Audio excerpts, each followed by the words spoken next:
You know, they say failure to plan is a plan to fail. Never has that been more true than when you're on a weight loss journey.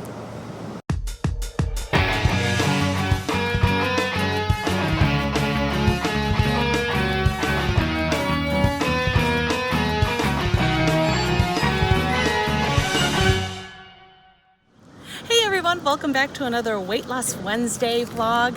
I am just sitting on the bench after wrapping up a nice long walk this morning in our park. What the heck is going on there? Anyway, I wanted to talk about having a plan in place when you're on a weight loss journey. If you've been with this channel for a long time, you know I am a professional organizer, and I'm always talking to my clients about how important it is to have a plan in place before you start any organizing. That is so true with weight loss journeys as well. And my wonderful trainer, Christy, who is my dear friend, has always been telling me to plan for the unexpected. And so I wanted to share in this video today what Christy has been telling me for years to do. And of course, being the slow learner that I am, I finally got it right, I think. And I wanted to share with you what I've done with my own food prep, so I have a plan for the unexpected. Okay, so now that I'm home and in control of a little more of the sound around me, I thought I would talk about in this video my food prep ideas. Then I want to talk about how my planning and food prep help me stay on track. Then I'll talk about the intermittent fasting I've been doing for the past week, my non-scale victories, and then finally what the scale said about what happened this past week. Okay, so let's talk about food prep. Now, Christy has been telling me for years and years, prep your food ahead of time, freeze it in single portions so that you are prepared for the unexpected. And I'm happy to say that after years and years of her telling me that, I finally got it. All right, and it has been a game changer in this journey so far. So when I get home from the grocery store, I literally will take all the produce out and wash it and cut it up immediately, and even start putting it into single serving bags. Then I take any meat I've purchased and I cook up a bunch of it that I will need that upcoming week. And then the real benefit of all this is when you put them into those little single serving bags, and I use these. I get these at Walmart. They're little square snack bags. By putting all the prepared food in a single portion bag, it allows me to be prepared for the unexpected. It also helps me when I get those unexpected cravings, okay? I can go to the refrigerator or freezer and pull out something that is a healthier choice. It is ready to go. And it also helps me when I need to prepare a lunch for when I'm not going to be at home during a mealtime. Having those little single portions ready to go, you just throw them in a bag and off you go. So I want to show you some of the single portions that I have created this week. So let's talk produce first, okay? Like I said, I bring it home and I wash it and I cut it up. And I can show you here, let me get all the frost off the bag. I actually put together in these bags single serving portions of all my bell peppers. I wash them up, I cut them up, I chop them into little cubes, and also I do onions, and I make little single serving bags. It's about a half a cup in size in these little snack bags. That way they're ready to go for so many different meals, and I'm going to share one of my favorite meals with you later in this video where I use one of these packs. Now this bag is filled with single portions, 3 ounce in size, of ground turkey that I season with onion powder and some Worcestershire sauce, and it gives it just a lot more flavor because, let's face it, ground turkey can be very bland, okay? But I've got the single serve portions ready to go, and they can go in a salad, or I will show you a favorite breakfast of mine using this. It's fast and efficient. Then another favorite of mine is to cook up in the crock pot chicken. I just literally will take like a 10-pound bag I get at Walmart, and I will just put like 5 to 6 pounds of it in my crock pot, and then I either put like a teriyaki sauce in it or barbecue sauce in it, and I let it go all day, 8 hours, shred it up, and then I literally, again, let me wipe off the frost so you can see it. I have single serving 3 ounce portions of the chicken, either teriyaki chicken or the barbecue chicken, and it's fast and ready.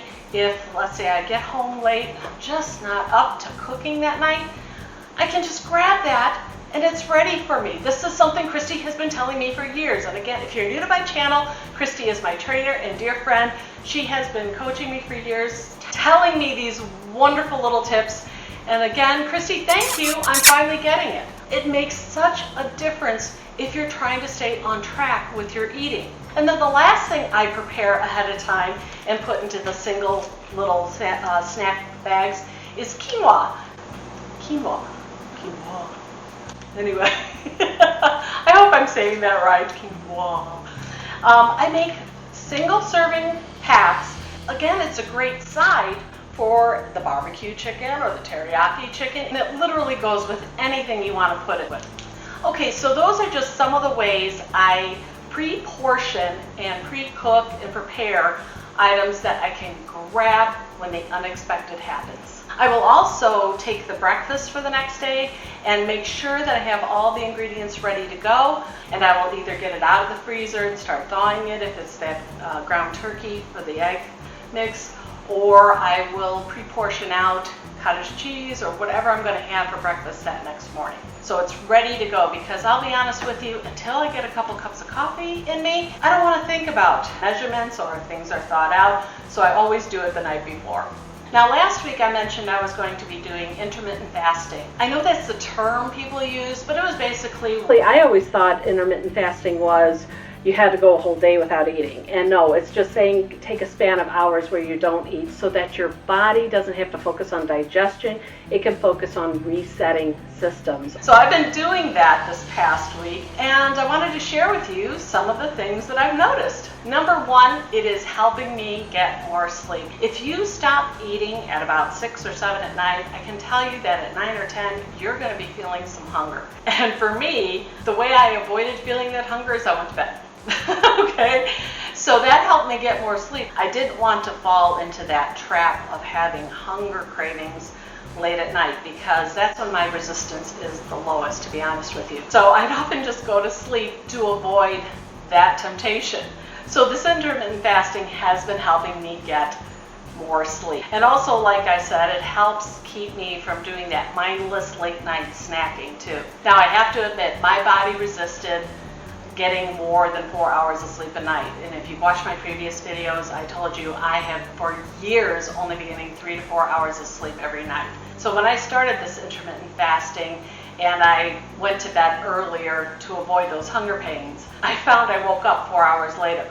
And then for the rest of the night, I wake up every hour on the hour. It was like my body's little rebellion against getting more sleep at first. And that went on for about 3 or 4 nights. Then by the 5th night, all of a sudden, I'd wake up after 4 hours, but I'd go to sleep and sleep for the next 4 hours. It was wonderful!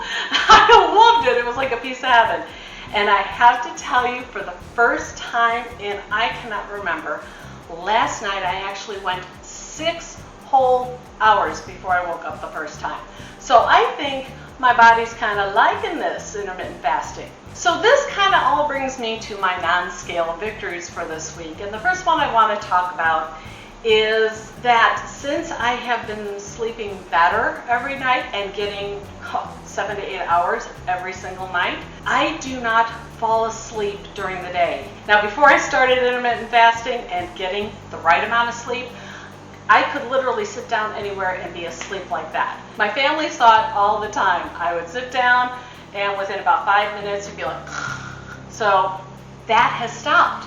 I have not had one of those little nap attacks this past week at all. It's been wonderful. Another thing that has happened since I started this intermittent fasting is that I have not needed to take Tums before bed or any antacid before bed. In the past, when I would be staying up late, I'd often be snacking late and getting those extra calories. But the thing is, when you lay down right after you eat something, that's really firing up the stomach acids. And so I'd usually take at least 3 Tums right before bed.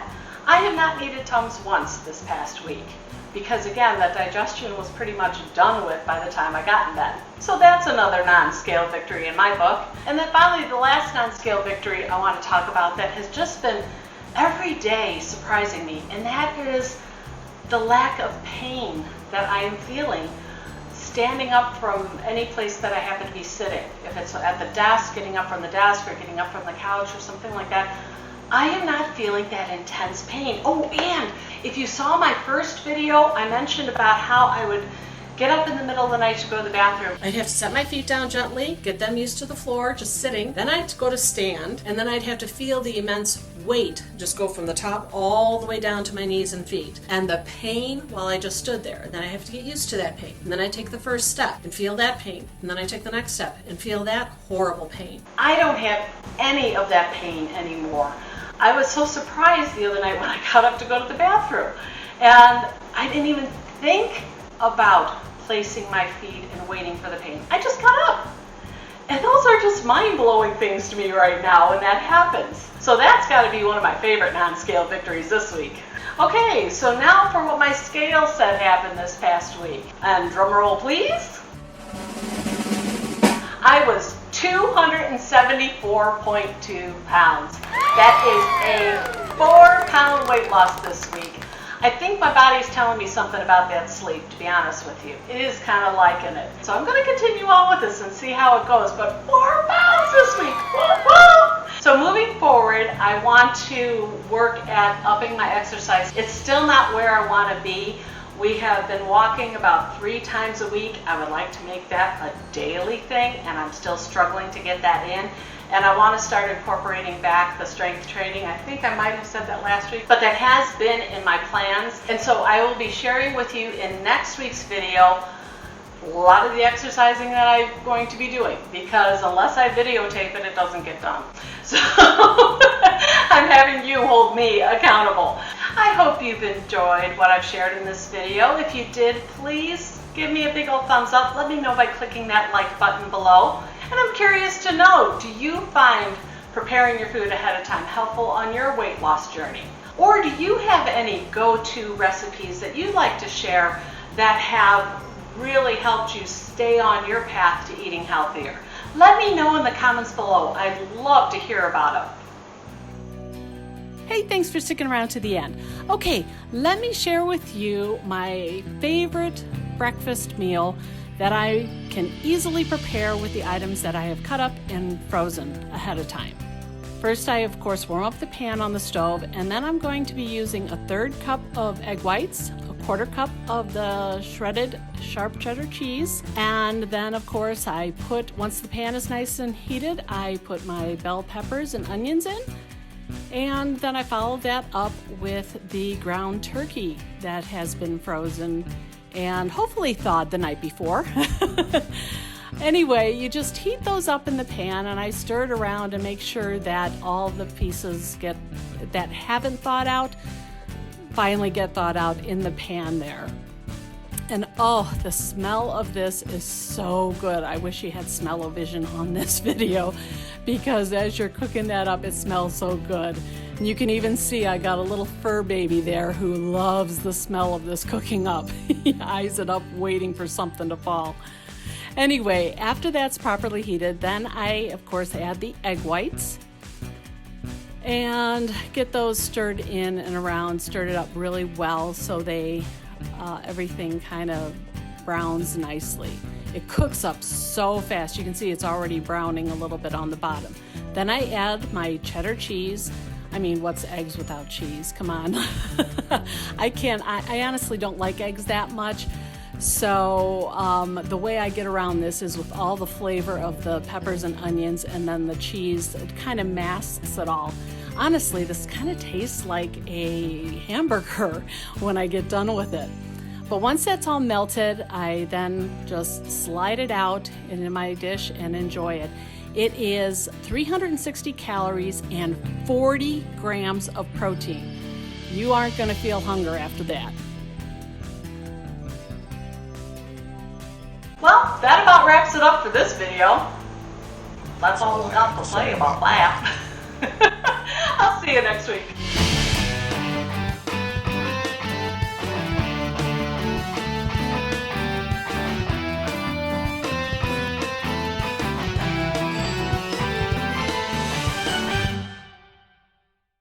Hey, if you like this video, why don't you check out one of these over here? And don't forget, the links to my socials are found below. pull up.